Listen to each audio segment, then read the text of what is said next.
What's going on, guys? Welcome back to another next Madden 15 video on my PS4. Please do me a favor, take a moment, like button, subscribe button, criticism in the comment section. As always, Twitter, Shutdown Safety is my username.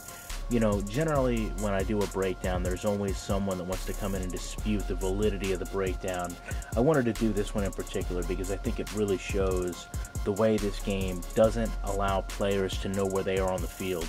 And for those of you that want to sit here and make claims about, well, what's the skill level, what's the ratings of the player, you know, it really doesn't matter. I mean, it's all Madden, it's all pro most of the time. And this is Leon Washington. I think if we've all watched any kick returns in the last 10 years, we know who Leon Washington is and what he's capable of, even though he's a little bit older. Now, in terms of the coverage, I'm okay with what happens. You know, Leon Washington's a special player. There's kind of a breakdown in coverage here. It looks like at some point, DeQuell Jackson should have picked him up instead of Jarrell Freeman. They get mixed up on the man coverage. I'm okay with that. To me, you know, this is how touchdowns are made in the NFL, when there's a little bit of confusion between linebackers covering a halfback out of the backfield. The problem is, and I'm going to show you that this is a fourth down play, when this ball gets thrown and subsequently caught, Leon Washington, let's be forgiving, has a quarter of the field to turn up and score. And because this game is so animation driven and this overhead catch animation is such a long sequence, it doesn't allow him time to turn up field and score a touchdown. Now, keep in mind, I'm the defense here. I find it preposterous that the game has to act this way and can't allow things to be seamless and realistic, because I just don't know any NFL player, regardless of position, age, or skill, that's going to catch the pass with 5 yards, literally being forgiving 5 yards to get in the end zone, take 5 steps and not be able to break the plane. Furthermore, not even extend the ball, not try to score a touchdown, not understand he's on the goal line.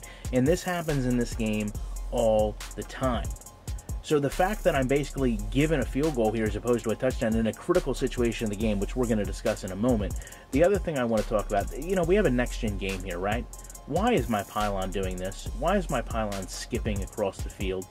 You know, why is my other pylon in the back doing the same thing? I mean, can we not have a fluid, realistic moving pylon? Does it have to really move foot by foot like we're on the Atari? I just don't understand. I really don't understand some of the things this game does. And then to show you that this is a critical aspect of the game, when we go out, you know, you're going to see that it's 4th and goal now. And this is going to be, you know, a field goal here in a 10-7 game rather than what really should have been a touchdown.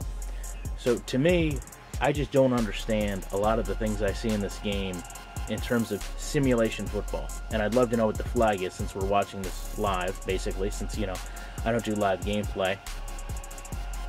You're going to get a false start on an offensive lineman on a field goal, which, of course, if you watch football, you know happens all the time. So now we're going to go to another field goal, and I imagine we won't have that same issue. And hopefully we don't see a miss here, because this is a rather chip shot.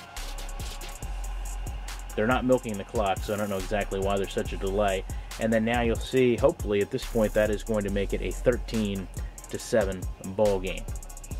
So, love to know your guys' opinions on this. Appreciate you checking out this video, and you know I'll be back in the week with more content.